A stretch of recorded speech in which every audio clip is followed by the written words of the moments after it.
Ramadan itu bukan cuma soal puasa dan ibadah, tapi juga momen di mana kebutuhan rumah tangga naik drastis.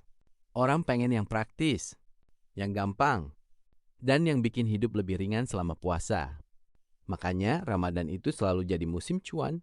Buat yang jeli ngeliat peluang. Di video ini gue mau bahas ide bisnis Ramadan yang tiap tahun selalu laku keras, realistis, dan cocok banget buat dijalanin anak muda. Bukan teori ribet, tapi bisnis yang beneran dicari orang. Yuk kita bahas satu persatu. Pertama, jualan takjil. Bisnis pertama dan paling klasik, jualan takjil. Ini bisnis yang hampir nggak pernah sepi, kalau lokasinya bener. Contohnya, sop buah, kolak pisang, kolak ubi, es campur, es cincau, gorengan. Kenapa takjil selalu laku? Karena pas buka puasa, orang pengen yang manis, seger, dan langsung bisa dimakan.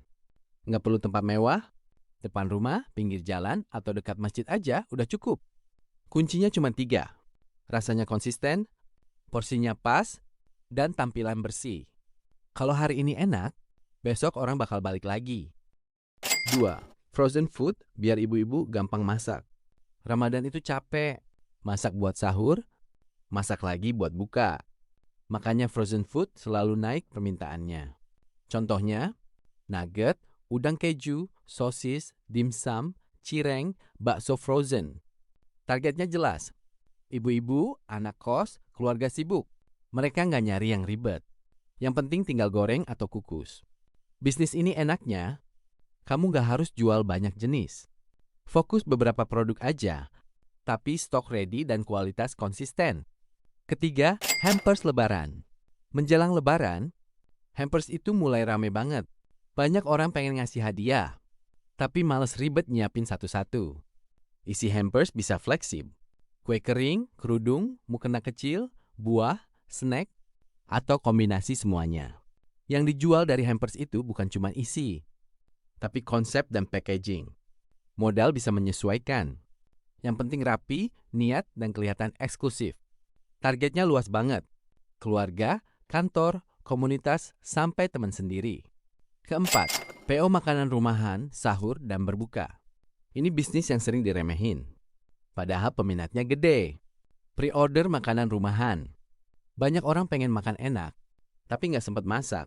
Kamu bisa buka PO, menu sahur, menu buka, atau paket harian. Keunggulan sistem PO itu aman, masak sesuai pesanan, nggak banyak sisa, dan modal muter sehat.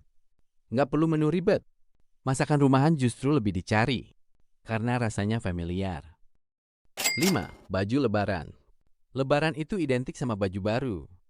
Mau sederhana atau fancy, orang tetap pengen tampil rapi.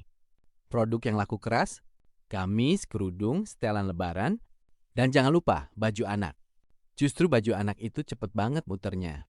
Orang tua rela beli demi anak tampil lucu pas lebaran. Kamu bisa mulai jadi reseller atau dropship. Nggak harus stok banyak. Yang penting, foto rapi, deskripsi jujur, dan respon cepat. Anak muda biasanya nyari yang simple.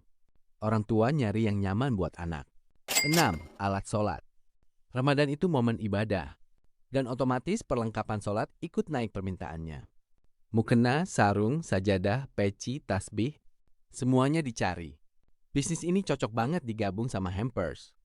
Atau dijual satuan juga tetap laku. Targetnya luas. Anak muda, orang tua, sampai orang yang pengen hadiah. Kalau barangnya rapi dan berkualitas, biasanya repeat order jalan. 7. Kue kering. Kue kering itu rajanya lebaran. Nastar, kastengel, putri salju, cookies, hampir tiap rumah nyiapin. Kamu bisa mulai dari PO kecil dulu. Nggak perlu langsung produksi banyak.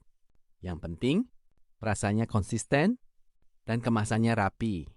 Biasanya H10 sampai H7 lebaran, order mulai naik drastis. 8. Paket daging marinasi. Ini ide yang kelihatannya sepele, tapi cuannya menarik. Paket daging marinasi. Ayam marinasi, beef marinasi. Tinggal goreng atau panggang. Ibu-ibu suka banget konsep ini. Karena hemat waktu dan praktis. Kamu bisa jual per pack atau paket keluarga. Selama rasanya enak dan bumbunya meresap, pelanggan biasanya repeat order. 9. Aneka cemilan berbuka. Ini salah satu bisnis Ramadan yang rame banget pembelinya. Konsepnya simple. Satu meja jualan isinya macam-macam cemilan. Donat, gorengan, cilok, cimol, risoles, pastel, tahu isi. Pokoknya snack campur. Kenapa laku keras? Karena orang buka puasa itu pengennya nyemil dulu. Bikin paket serba 10 ribuan. Isinya 3-5 item. Yang penting kelihatan rame dan worth it. Biasanya orang yang niat beli satu, ujung-ujungnya nambah. Karena tergoda lihat pilihannya. Kunci utamanya, display rapi dan bersih. Dari takjil, frozen food, hampers, sampai snack campur serba 10 ribuan. Semua ide ini punya satu kesamaan. Dibutuhkan saat Ramadan. Nggak harus jalanin semuanya. Pilih satu yang paling cocok sama kondisi kamu. Dan fokus. Ramadan cuma sebulan. Tapi hasilnya bisa jadi modal berbulan-bulan ke depan. Kalau video ini kepake, jangan lupa like, share, dan subscribe. Semoga Ramadan kali ini nggak cuma penuh pahala, tapi juga penuh berkah dan rezeki.